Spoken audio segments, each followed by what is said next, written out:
Now we are going to explain how to operate auto clutch system for big commercial vehicles. This is the 3.5 tons big school bus, and also trucks same, up to 25 tons truck, all same, from the 1-ton truck to 25 ton ages.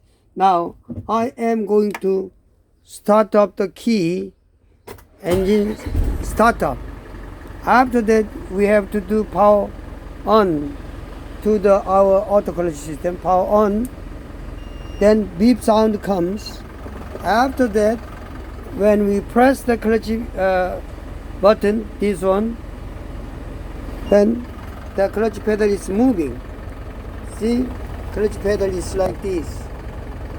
When we press the button or press the brake, clutch pedal is moving. And then when releasing clutch brake pedal, it will become up to half clutch point. When accelerate, it will become automatically come up. Now again, 잠깐 기다리세요.